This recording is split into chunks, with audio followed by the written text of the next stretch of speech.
Bismillahirrahmanirrahim. Assalamualaikum warahmatullahi wabarakatuh. Alhamdulillah, alhamdulillahirabbil alamin wassalatu wassalamu ala asyrafil anbiya wal mursalin wa ala alihi wa sahbihi ajma'in. Rabbi shrah li sadri wa yassir li amri wahlul 'uqdatam min lisani yafqahu qawli. Subhanaka la ilma lana illa ma 'allamtana innaka antal alimul hakim. Amma ba'd. Alhamdulillah tuan-tuan dan puan-puan sidang jemaah yang dirahmati Allah sekalian. Syukur kepada Allah Taala dapat kita duduk dalam bahasan ilmu pada petang ini. Mudah-mudahan ianya memberi manfaat kepada kita bagi meneruskan keimanan dan pengabdian kita kepada Allah Subhanahu Wa Taala supaya menjadi hamba Allah yang beribadat yang mendapat keridaan-Nya insya-Allah. Baik, malam ini kita sambung hadis yang ke 34 ya.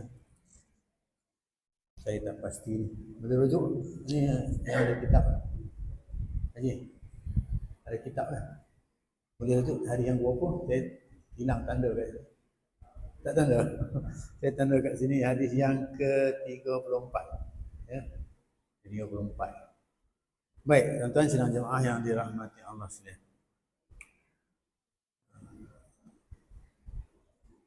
daripada hadis 40 kita sampai kepada hadis yang ke-34 ya. Insya-Allah ada lagi 6 hadis ataupun 8 hadis ya. Dalam kitab ni ada dia kata 40 tapi ada 42 hadis disebut dalam kitab. Baik. Siapa yang ada kitab boleh rujuk kitab ya. Baik, hadisnya berbunyi an Abi Sa'id Al-Khudri radhiyallahu anhu qala sami'tu Rasulullah sallallahu alaihi wasallam yaqul man ra'a minkum munkaran falyughayyirhu bi yadihi fa in lam yastati' bi lisani fa in lam yastati' fa bi qalbihi wa dzalika adhaful iman. Rawahu Muslim. Hadis ini biasa kita dengar ya, biasa kita dengar hadis ini. Hadis ini menceritakan tentang disebut oleh Abu Sa'id Al-Khudri ini radhiyallahu anhu, katanya aku dengar Rasulullah sallallahu alaihi wasallam bersabda, barang siapa di antara kamu yang melihat akan kemungkaran maka hendaklah ia mengubahnya dengan tangannya. Jika sekiranya ia tidak berkuasa maka hendaklah dia mengubahnya dengan lidah. Jika sekiranya ia tidak juga berkuasa, maka hendaklah ia mengubahnya dengan hatinya. Yang demikian itu, iaitu mengubah dengan hatinya itu adalah selemah-lemah iman. Itu antara maksud hadis tadi. Ya. Jadi tanggungjawab kita sebagai seorang mukmin, sebagai orang Islam, iaitu menegur, menegur. Tanggungjawab kita sebagai seorang Islam iaitu kita mengubah, ya, menegur kemungkaran. Bila berlaku kemungkaran, perkara yang bertentangan dengan perintah Allah Subhanahu Wa Taala, maka kita diperintahkan oleh Allah Subhanahu Wa Taala seperti mana yang dilafazkan oleh Nabi kita Muhammad SAW ini, hendaklah kita tegur. Sebab di sana ada dua perkara yang tanda orang itu beribadat kepada Allah Subhanahu Wa Taala, iaitu amal ma'ruf nahi munkar. Iaitu dua perkara saja, iaitu suruh buat baik, amal ma'ruf, dan yang kedua nahi munkar, menegah kemungkaran. Yang ini ibadat dalam bentuk menegah kemungkaran. Yang satu lagi yang depan tadi itu ibadat menyuruh melakukan kebaikan. Itu biasalah kan, suruh orang buat baik biasa. Yang kedua ni ibadat juga, iaitu ibadat menegur kemungkaran. Ya, menegah nahil munkar, menegah daripada kemungkaran. Itulah maknanya ibadat di sisi Allah Subhanahu Wa Taala. Ya, kalau dikaitkan sebahagian daripada dia sebut wa ma khalaqtul jinna wal insa illa liya'budun, tidak aku jadikan jin dan manusia melainkan untuk beribadat. Jadi itu sebahagian daripada ibadatnya. ibadat dalam bentuk mencegah kemungkaran yang ditegah oleh Allah Subhanahu wa taala ataupun yang dihadkan ataupun yang dihadkan oleh Allah Subhanahu wa taala dengan hak-hak Allah. Jadi kita tak boleh melanggarlah hudud Allah itu, hak Allah itu. Jadi kalau melanggar maknanya dia kemungkaran. Macam Nabi Adam alaihissalam, dia melanggar perintah Allah. Wala taqraba hadhihi sajarah, jangan kamu dekatkan pokok ini. Tapi dia dekatkan dengan pokok itu, kemudian dia makan buahnya. Kan? Jadi maknanya di sana dia dalam waktu dia telah melakukan kemungkaran, iaitu melanggar perintah Allah. Jadi hukumnya kalau kita sekarang ni kena tegurlah hukumnya, sebab dia merupakan sebagai satu kesalahan yang membawa kepada hudud Allah, hukum Allah Subhanahu wa taala. Hukum Allah itu iaitu seksa di dunia dan juga di hari akhirat. Di dunia dalam bentuk-bentuk yang disebut kifarah, di akhirat dalam bentuk-bentuk hukuman yang disebutkan dalam hadis-hadis yang disebutkan daripada hari akhirat lah, iaitu disebut an-nar. An-nar itu maknanya api yang membakar. An-nar itu maksudnya neraka. Neraka itu ialah api yang membakar. Baik, itu antara perkara yang disebut di sini. Jadi tanggungjawab kita sebagai seorang mukmin, orang yang beriman, tanda kita ni beriman dengan Allah Subhanahu wa taala, maka kita ada peranan untuk mencegah kemungkaran. Bukan orang-orang yang tertentu sahaja. Orang-orang tertentu itu telah dikatakan dia menjadikan satu tanggungjawab wajib bagi dia, macam puasa, kan? Itu wajib bagi dia. Puasa yang menegakkan hukum Allah Subhanahu wa taala. Apa dalam segi dunia ni, hak puasa dia wajib bagi dia, nak menegah kemungkaran itu. Baik, dalam hal ini maka rupanya ibadat ini juga, ibadat mencegah kemungkaran ini juga sebahagian daripada tanda orang itu beriman. Tanda dia itu beriman. Sebab itu disebut tadi, dia kata pertama ubah dengan tangan, kedua ubah dengan lisan, dengan lidah, kemudian yang ketiga berubah dengan hati. Yang hati ni tu dia kata ad-dha'aful iman, selemah-lemah iman. Jadi paling lemah lah, paling kita ni orang yang tak ada tangan, tak ada lidah, yang boleh bercakap, ataupun tak kuasa bercakap, maka dengan hati. Hati ni apa? Ini yang disebut hati ni, kita sebut hati ni tak boleh kita benci. Benci sifat mazmumah. Kita baca sifat benci itu mazmumah. Tapi bila sebut dalam hal kemungkaran ini, kita kena benci kepada kemungkaran. Itu tuntut. Maksud sebab benci itu ada kepada kita. Benci kepada kemungkaran. Benci kepada kemungkaran ni maksudnya hati kita ni tak kata apa, hati ni benci je, gitu je lah, benci. Paling tidak maksudnya berdoa lah, kan? Berdoa supaya kemungkaran itu dihapuskan, minta dengan Allah Subhanahu wa taala, sebab kita tak ada kuasa tangan, tak ada kuasa lidah, kan? Jadi saya nak kaitkan di sini, nak ceritakan tentang ibadat mencegah kemungkaran juga sebahagian daripada tanda orang itu beriman. Bukan maksudnya beriman itu ada hadis kita baca, man yu'minu billahi wal yawmal akhir falyaqul khair. Siapa yang beriman dengan dengan Allah dan hari akhirat, dia kena bercakap dengan baik. Itu tanda orang beriman. Atau dia yaskut, ataupun dia diam. As-sabru minal iman, al-haya minal iman. Yang ini pun sebahagian daripada iman juga. Iman itu maknanya luas maksudnya. Ya. Skop dia sangat luas. Baik, kita pergi kepada huraian dalam kitab. kewajipan mengubah ini dia kata adalah atas sebab kita disuruh mengubah kemungkaran, menegur kemungkaran. Jadi kewajipan pengubahan ini, ubah kemungkaran itu, tegur kemungkaran itu adalah atas orang yang melihat kemungkaran. Orang yang melihat kemungkaran, bila tengok kemungkaran itu, kita kena ada tanggungjawab untuk menegur ataupun mengubah supaya tidak berlaku kemungkaran itu. Jadi kemungkaran ialah sesuatu yang diingkar oleh syarak. Perkara yang syarak tentukan diingkarkan. Macam puasa, dia tak puasa, ingkarlah maksudnya. Atau yang tidak disukainya, benda yang tidak disukai oleh Allah Subhanahu Wa Taala kita buat. Iaitu seperti meninggalkan yang wajib atau melakukan yang haram. Tinggalkan yang wajib, puasa lah contohnya,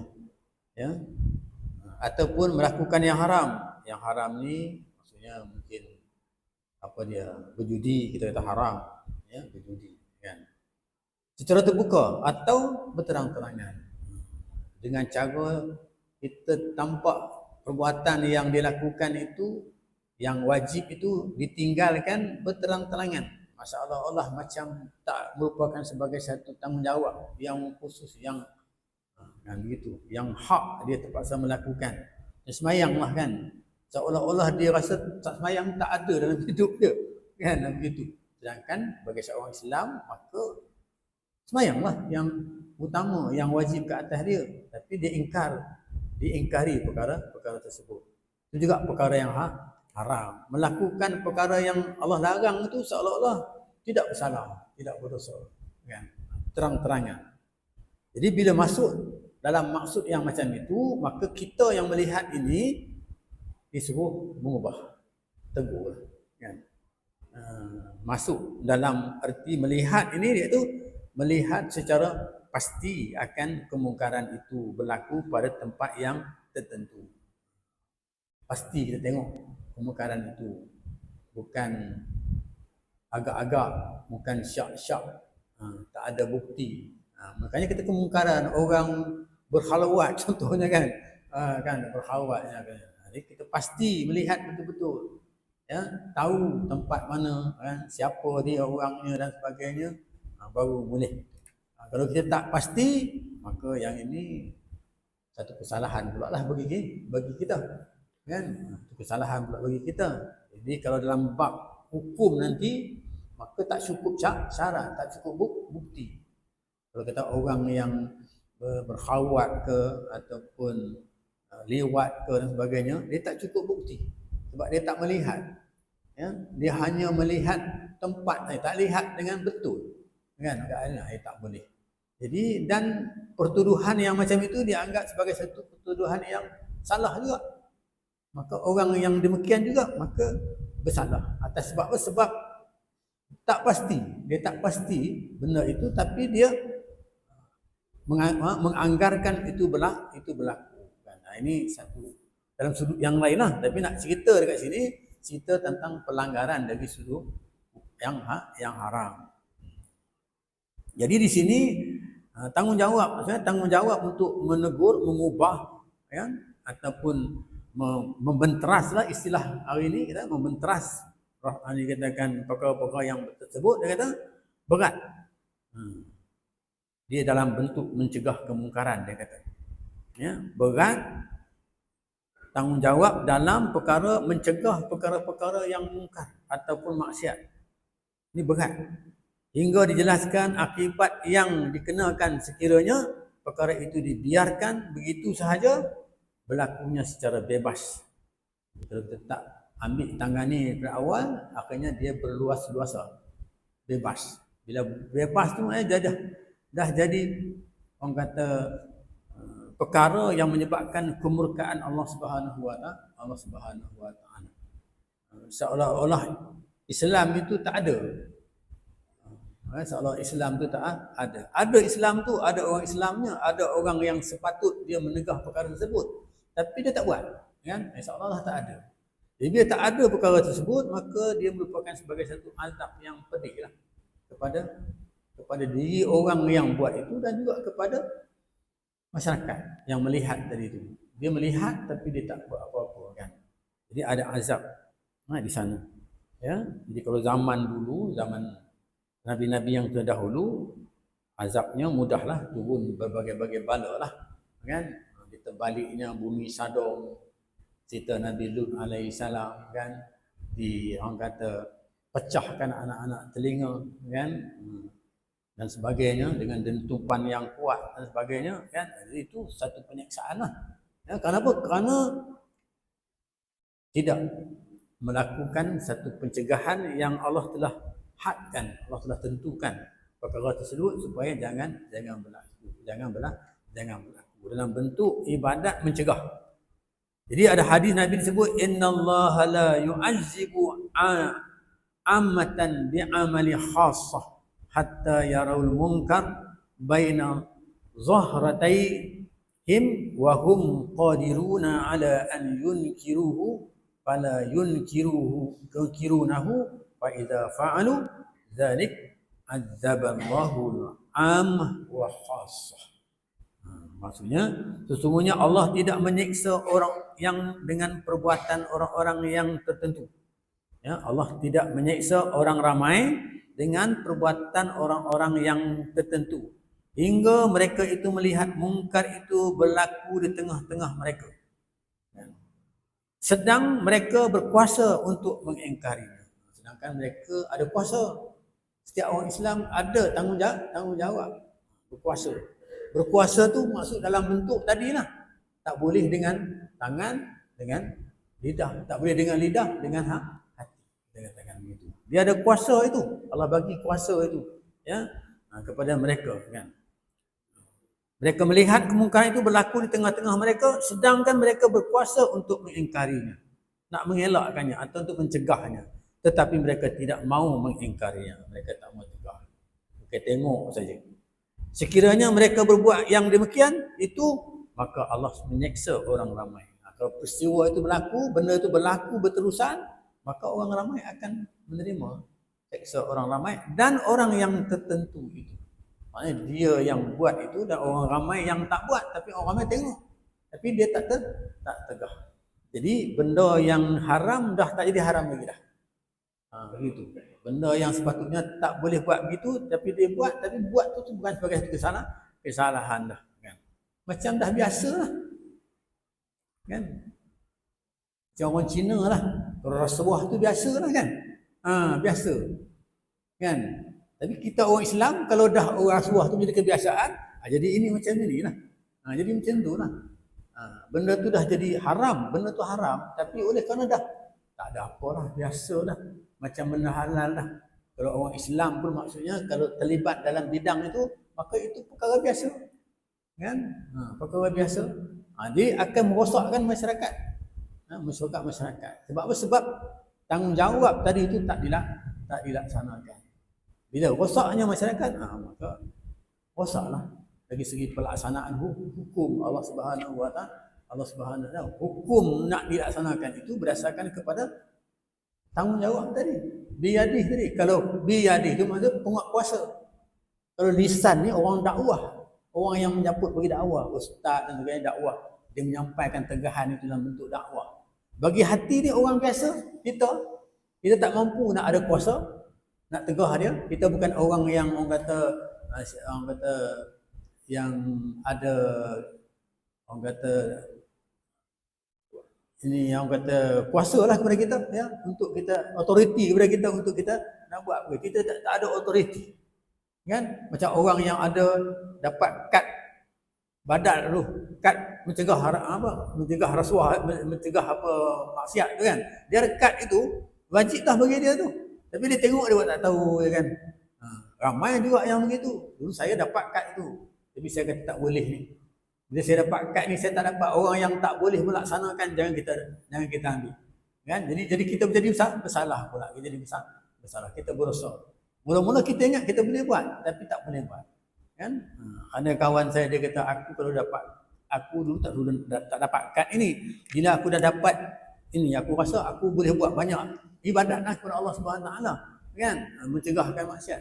Tapi dalam hal yang tentu dia ada pentingan lain. Aku dapat kad ni, aku duk tengok dah 3 tahun pegang kad ni tu. Kawan tak ramai dia kata. Dia kata dia putus kawan. Kawan tak ramai dia kata. Kan? Yang jadi kawan pun dah tak jadi kawan dia kata. Kan? Tak ramai kan. Sebab ramai yang dah biasa macam tu. Bila kita tengok dia itu keadaannya kan. Itu keadaannya. Jadi maksudnya hadis ni Nabi sebutkan akan berlaku bencana yang macam itu.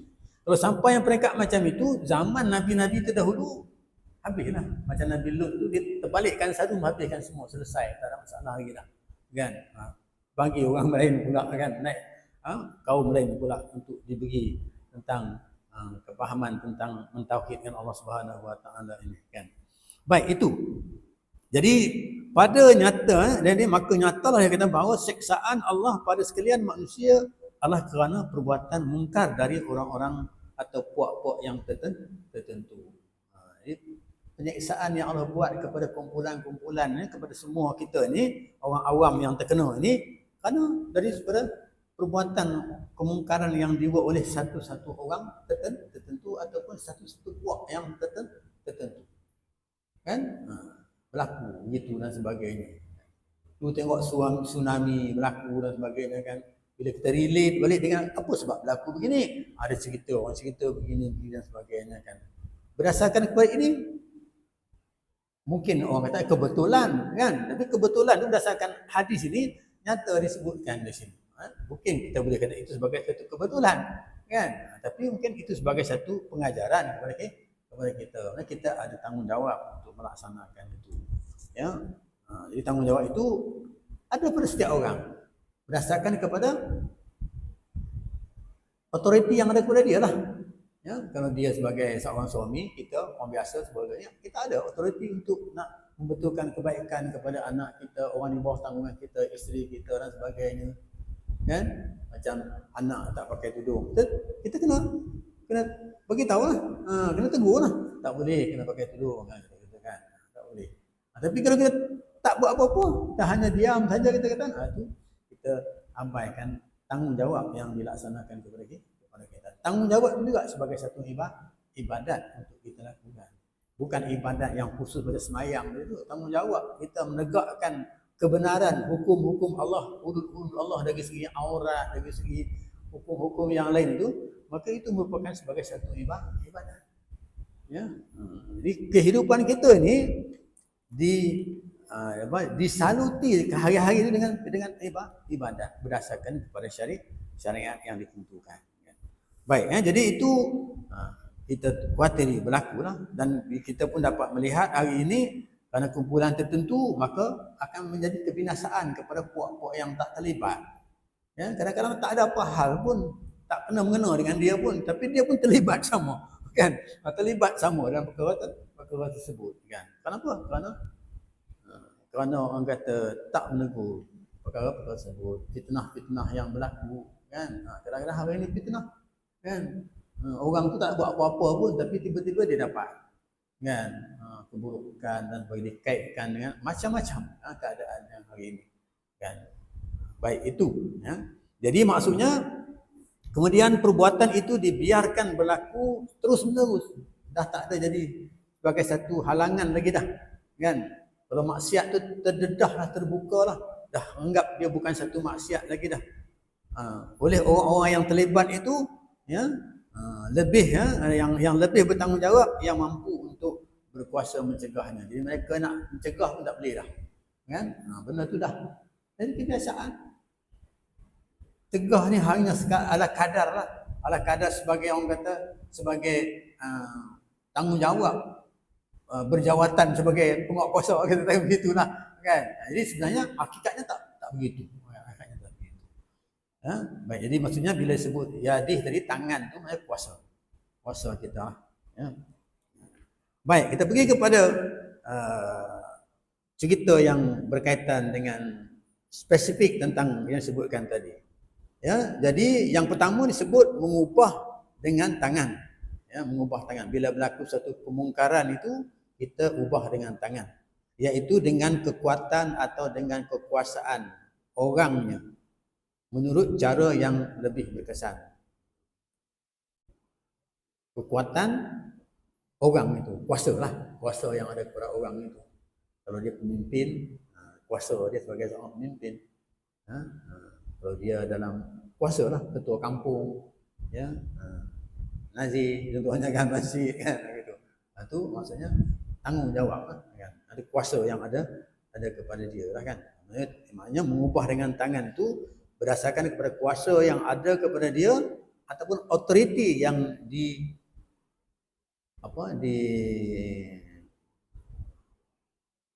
dipertanggungjawab kepada dia lah, ataupun di endorsekan kepada dia kan, authority yang diabsahkan kepada dia kan. Kalau macam bil lisan tu diabsahkan kepada dia dengan cara tauliah lah contohnya, dengan authority tauliah yang dia ada, kemudian dia menyampaikan teguran itu kan, itu maksudnya. Baik ya. Dan dia kata tidaklah dikehendaki dengan erti tangan mengubah dengan cara yang kekerasan. Maksudnya mengubah dengan tangan ni dengan kuasa yang ada kepada dia, tapi bukan dengan kekerasan.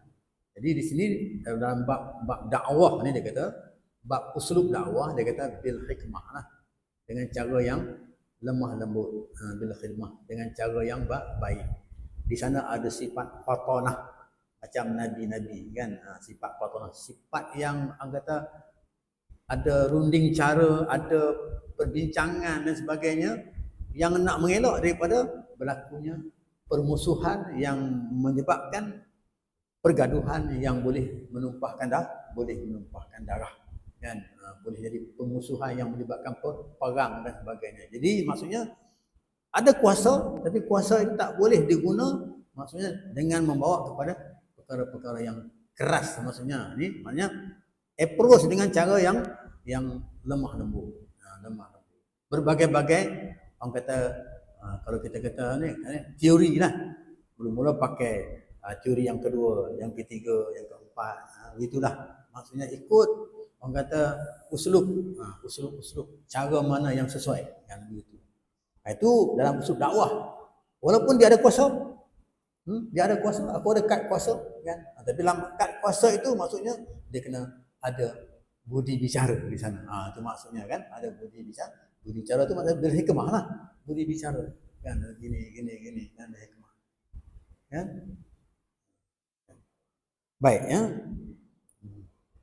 Bila budi bicara ni maknanya penyelesaian tu dapat dilaksanakan ya, dengan baiklah. Masing-masing situasi tu win-win, menang-menang. Ya, situasi itu menang-menang, macam begitu kan, dalam keadaan yang macam itu. Jadi kalau menimbulkan kekacauan dan perbalahan dan sebagainya, jadi ini akan menjadikan pendekatan itu agak orang kata tak hikmah ya? Tidak, dengan cara yang bijaksana kan. Baik, yang kedua ya, mengubah dengan lidah. Itu cara bagaimana Nabi nak mengajar kita, nak mengenangi masalah, nak mencegah kemungkaran itu. Yang dengan tangan tadi begitu. Ya. Dengan lidah pula, dia kata setelah tidak dapat mengubah dengan tangan, kita tak ada kuasa lah. Orang yang ada kuasa pun kadang-kadang dia tak mampu nak buat. Kan? Orang yang ada kekuasa pun, dia tak mampu nak buat. Bila dia nak buat, dia situasinya akan berlaku. Ya? Akan berlaku yang mana kata, macam nak menangani rasuah lah. Susah. Bukan senang. Kan? Susah. Sebab benda tu dah jadi satu sistem. Sistem dalam kehidupan tu. Dah kebiasaan, adat. Kita kan adat dah biasa. Bila kita nak ubah benda tu, kan? Jadi satu benda yang sangat sukar. Kan? Itu. Tapi adakah kita dengan sukar tu kita tak buat? Tak boleh. Kita kena berusaha ke arah untuk melaksanakannya dengan cara yang kita boleh dan kita mampu. Maka sebab dia kata kalau tak mampu, dia kata kita dah buat dah, tapi tak mampu, tak boleh nak menyelesaikan masalah itu, maka gunakanlah dengan lidah. Maksudnya nasihat kan istilahnya. Iaitu dengan kekuatan atau dengan kekuasaan orangnya menurut cara yang lebih berkesan. Kita mungkin ada orang tu dia boleh ada authority, boleh bercakap, kan? Dia ada orang kata ni, dan tidak dikehendaki dengan erti dengan mengubah dengan cara yang kekerasan membawa kepada bukan yang pertama tadi, kerana dia kata dapat diterima dan dipatuhi nasihatnya, dengan orang yang tu, dia kata bila orang tu dia ada authority, ada kedudukan, kan, ada integriti dia dan sebagainya, orang respect dia, orang hormat dia, macam alim-alim ulama dan sebagainya. Jadi bila dia nasihat, kan, jadi orang boleh dengar, kan, boleh dengar, kan, kayak macam tu, kan. Jadi ini dapat diterima, dipatuhi nasihatnya atau tunjuk ajarnya, kemudian perkara yang mungkar itu pun diberhentikan. Kan. Dibuatlah bagaimana? Dalam perkuasaan kita nak mengubah dengan tangan, dengan lidah pun kita boleh bercakap saja. Dalam proses bercakap, maka bercakap dalam bab dakwah dia kata bercakap satulah, itu bil lisan. Dalam satu lagi bil hal. Bil hal ni dengan perbuatan kita. Ya, perbuatan kita, kan. Bil hal ni dengan perbuatan kita. Kalau kita nak ajak orang tu buat baik, kita tunjuk perbuatan kita dulu. Kalau kita katakan nak suruh anak kita pakai tudung, kalau ibu lah kita kan, kita kena pakai tudung dulu. Kan? Barulah itu nak kata itu uslub dakwah itu, kan. Cara yang bijaksana lah, begitu keadaannya. Begitu keadaan. Nak suruh cucu kita pakai seluar panjang, kan? Kita kena pakai seluar panjang dulu. Saya teringat, disebut cucu, saya teringat dulu masa saya masa kerja dulu main tenis, kan. Main tenis ni elit lah permainan tu, kan. Tapi oleh kerana kita ni guru sukan di sekolah, jadi permainan tu ada di sekolah dan kita dilantik oleh pengetua supaya menjadi guru bimbingan. Jadi kita pun terlibat sama lah, kan. Terlibat sama, kan. Bila terlibat sama, kita berhenti siap lah. Bila terlibat sama, jadi kita pun ikutlah, kan. Ikut keadaan permainan itu dan sebagainya, kan. Jadi bila bermain tu, maksudnya dia rupanya permainan tu dia ada undang-undang dia, kan. Masa tu lah, sekarang dah tak ada dah. Dulu kalau nak main kena pakai seluar putih, seluar pendek putih, kan. Pakai stukin putih, kasut pun begitulah, kan. Pakai t-shirt putih, itu standard lah tu. Apa tu, Wimbledon-nya. Sekarang ni Wimbledon masih lagi pakai yang tu, kan. Itu standard, kan. Jadi cantik lah. Saya tanya lah orang yang terlibat dengan, kenapa dia kena pakai baju putih? Pakai baju hitam tak boleh kan? Kan? Dia kata pakai baju putih lambang kebersihan. Oh, saya yang jawab tu India, kan? Cikgu India, kan? Lambang kebersihan. Kita pun ingat an-nadhafatu minal iman, kan. Kebersihan, lambang, dia kata kebersihan, dia kata. Bila kita pakai seluar putih, kita main, dia kata, kan? Dia tengok bersih, dia kata.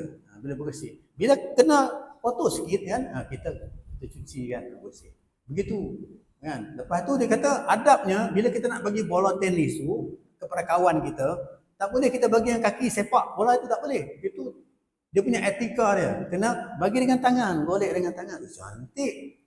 Saya tengok dia etika dia cantik, kan. Kemudian bila kita lawan perseorangan ni, dia tak ada pengadil. Pengadil ni kita sendiri. Kalau bola tu out, bila kita out. Kan? Bola tu jatuh sebelah kita, opponent kita sebelah sana. Bola jatuh ke belakang sini. Dia mana dia nampak dia kat sana? Kan? Kalau bola tu out, kita kata out. Kita kena jujur. Cantiklah permainan ni. Mendidik kita tu kepada perkara yang baik dan cantik. Kadang-kadang ada juga bola tu out. In kata dia. Bola tu bukan in lah. Bola tu dalam, bila kita out kata dia. Dia nak bagi point kat dia. Begitu, itu keadaan dia. Ada juga budak-budak yang buat macam tu, kan. Tapi bersekali dua orang tahu, kan. Bila orang tahu, orang pulau dia. Kan, pulau dia, kan. Orang tahu dia ni tak elok perangai dia, kan. Bukan budak Melayu saja, budak Cina, budak India serupa. Dia kata bagus permainan ni, kan. Dari segi disiplinnya sangat bagus, kan. Kan. Sampai perempuan, ni perempuan pula. Bila perempuan pun dah pakai skirt lah, kan. Saya masa tu jadi guru sekolah, lepas tu wakil daerah saya kena bawa. Kemudian wakil daerah ulangan, budak sekolah semak. Budak sekolah Ma'had Hamidiyah dekat sekolah agama dulu, kan, pada Ma'had tu. Satu budak tu budak Indonesia, dia ikut bapak dia belajar kat sini, dia belajar kat Indonesia. Bapak dia belajar kat Indonesia, orang Malaysia, kan, dia kahwin kat sana, dapat anak sana, lepas dia balik dia anak masuk dia kat situ. Kan. Lagi perempuan ada seorang lagi, kan. Dia bawa. Budak sekolah agama mestilah pakai skirt, pakai ni, pakai seluar panjang, kan, nak main tenis, kan. Tak boleh masuk tournament. Kena pakai seluar, kena pakai skirt. Dia kata, astagfirullahaladzim. Balik lah. Ya, tak boleh, kena balik. Ya. Saya ingat tu sejarah saya tu, kan. Balik, kan. Bila balik, pengetua bising lah. Pengutuk kata apa ni ke? Dah pergi dah tak boleh main pula nak peraturan pengutuk. Saya bagi tahu pengutuk bila mesyuarat besok pergi kat JPS mesyuarat timbulkan masalah ini. Kan? Masalah ini. Kebetulan saya pula dipanggil mesyuarat, guru sukan dipanggil mesyuarat. Timbullah perkara ni kan. Saya cadangkanlah saya kata. Kan? Saya cadang. Kata tak boleh ni buat sekolah agama. Sedangkan sukan ni terbuka untuk semua sekolah. Kan? Tak kira lah sekolah agama, sekolah Cina ke apa semua buka sekolah. Itu kita kena terima lah, kan? Kena ubah lah perkara tersebut, kan? Saya ingat lagi dia punya pengarah dia masa itu, saya ingat nama Cina dia, tapi senang saya ingat apa, namanya Ong Pu Ki. Saya ingat nama dia, kan? Sebab nama dia tu Ong Pu Ki, jadi senang saya ingat. Orang Kedah kata Pu Ki tu mencarut, kan? Tapi senang ingat apa, sebab dia Ong Pu Ki nama dia, kan? Saya beritahu, kan? Boleh tukar. Tukar. Kan? Tukar perempuan tu pakai itu nama. Tapi tak banyaklah sekolah agama masa tu yang masuk tenis, kan. Sekolah orang putih banyaklah, kan. Tapi walau bagaimana etika tu boleh diubah lah, kan. Tapi nak tunjuknya begitu. Mana kata dari segi kemungkaran tadi tu, kemungkaran menutup aurat bagi pemain tu, maksudnya kita dah boleh aturkanlah keadaan itu. Ada sikitlah perubahannya itu. Kalau pergi sekolah agama, kan, dengan sebab pakaian tu dia tak boleh terlibat dengan sukan tadi, kan. Itu antagon yang sebut. Begitu juga satu kes lagi. Saya bila dah main tenis ni jadi jurulatih tenis. Lepas tu main dekat penjara Kajang dengan orang-orang pencen. Pencen maksudlah polis pencen, pegawai polis pencen, pegawai penjara pencen, semua pencen lah, pangkat besar-besar semua. Dan pegawai pencen besar ni bila dia main tenis, dia bukan nak kutip bola ni. Kan dia tak nak kutip. Kalau main dengan kita lah kena kutip. Dia tak nak kutip, dia main pukul je, kan. Itu dia, kan, sombong kan, kita nampak, kan. Tapi bila dia pergi ni kat penjara, ada pegawai penjara tu namanya Nik Muhammad namanya, pengarah dulu. Dia kata, Ustaz, kita main kat penjara, dia kata pakai kot apa tu yang tanah tu, dia kata clay court, pakai clay court kita main sana. Pergilah main. Lama-lama jadi kekal main kat situ. Ada kelab orang veteran lah. Banyak lah, banyak veteran kat situ. Bekas veteran tentera penjara pun ada kat situ. Main kat situ. Lepas main kat situ tu, lepas tu ada yang kadang-kadang dia main, dia bawa cucu dia main sekali, kan, semua. Bukan nak main sangat, kan, nak tu saja, kan, nak riadah saja, kan. Kemudian bila dah habis semua tu, jadi dia kata, Ustaz, kami nak tanya sikit lah, kata. Dia tahu saya Ustaz, tanya pasal agama lah. Saya kata, kena tanya kat surau, kat masjid lah, kenapa tanya kat sini? Kami malu nak pergi masjid surau, nak tanya kat surau malu, dia kata. Tanya kat sini lah, dia kata, kan. Sudahnya saya ada pergi kuliah pula kat dia, kan. Itu nak cerita lah, satu pegawai tu, dia pegawai KNS, kan. Dia main seluar, pakai seluar pendek ni, sampai nampak macam pakai underwear seluar pendek dia. Pendek tu. Hari dia buat cucu dia pakai seluar panjang, kan. Cucu kan seluar panjang, pakai ni lah, slide tu, seluar panjang, kan. Lepas tu kata kawan di sini tu, tengok atuk pakai seluar, tengok cucu pakai cantik je, kan. Dia kena kat dia, kan. Dengar pula kat Ustaz, kan. Macam mana ni Ustaz? Tanya macam Ustaz. Dia kata, kenapa tanya saya pula, kan. Tanya orang yang punya. Akhirnya besok dia pakai seluar panjang. Kerana malu kat cucu dia di keadaan itu, kan. Maknanya itu sebahagian lah daripada pencegahan kepada kemungkaran itu. Maksudnya bil hikmah lah, dengan cara yang kalau tak boleh dengan cara bercakap tadi di lisan, maksudnya dengan cara kita ambil perbandingan lah kepada yang boleh kita nampak. Itu yang disebutkan itu. Okey. Seterusnya, kan. Lalu pula, kan. Seterusnya kita pergi kepada mengubah. Ketiga, mengubah dengan hati. Mengubah dengan hati ni dapat setelah tidak dapat hak yang dua atas tadi itu, ya, dengan tangan, dengan orang kata dengan budi bicara kita ni orang tak pandai sangatlah katakan ni, ya, nak bercakap dan sebagainya, diingkari dan diubah dengan tangan dan lidah, dia kata. Tapi pengubahan itu keingkaran dengan hati adalah tanda selemah-lemah iman. Maksud kita orang yang lemah iman lah, maksudnya lemah iman. Namun demikian adalah fardu ain. Fardu ain wajib ke atas setiap seorang. Ya, wajib ke atas setiap orang kita ni, bila nampak kemungkaran kita kena tegur. Wajib, kan. Kalau tak boleh, bukan atas autoriti kita, atas orang yang kita berautoriti lah. Kalau keluarga kita lah, kita yang berautoriti. Kan? Kalau ketua kampung yang berautoriti ke atas anak buah dia kan. Kalau menteri besar, dia lah berautoriti kepada rakyat dia. Itulah seterusnya. Kan? Jadi kita berautoriti kepada keluarga kita. Kan? Paling tidak pada keluarga kita. Jangan sampai kita letak dalam diri kita keadaan orang yang lemah imannya. Kan? Kita ada kuasa untuk nak menegur isteri kita, anak kita, tapi kita jadi golongan orang yang lemah, yang diam. Kan? Dia lemah dalam urusan ini juga. Sampai satu peringkat, kalau dalam bab perkahwinan, dia kata peringkat nusyus. Ya, nusyus. Kalau isteri ini nusyus kan, isteri kalau abang kata kalau engkar dengan suami nusyus, tapi bagi suami begitu juga. Kalau sampai peringkat yang dia tak boleh buat apa-apa lagi dah. Kan? Nak tegur pun tak boleh, nak apa pun tak boleh, dia peringkat nusyus. Maknanya kata selagi mana isteri dia buat, selagi mana anak dia buat, dosa tu dia tanggung. Itu bila sampai peringkat yang macam itu, maka dalam hal ini, dalam bab perkahwinan, maka dia boleh dilepaskan. Talak tu boleh diberikan kepada dia. Sebabkan talak itu hak kita kan. Tapi bila sampai peringkat yang macam itu, maka dia boleh dilepaskan. Talaknya kan gitu. Jadi jangan sampai tanggungjawab yang macam itu tak dapat kita laksanakan.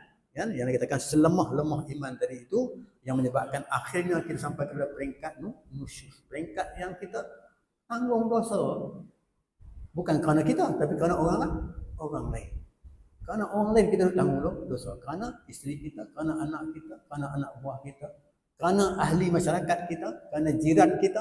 Jiran serupa juga kan. Kita tanggung dosa. Baik, tuan-tuan sidang jemaah yang dirahmati Allah sekalian.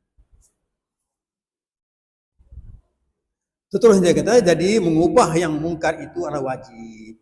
Wajib. Kita ubah yang mungkar itu. Sebab itu dalam hadis yang lain dia kata, istilah dia kata, qulil haq walau kana murran. Ya, nak berkata yang hak ni, yang benar ni, satu perkara yang sangat pahit, sangat susah. Kan? Susah. Kecuali orang yang iman tadi, yang ada kekuatan iman dalam diri dia.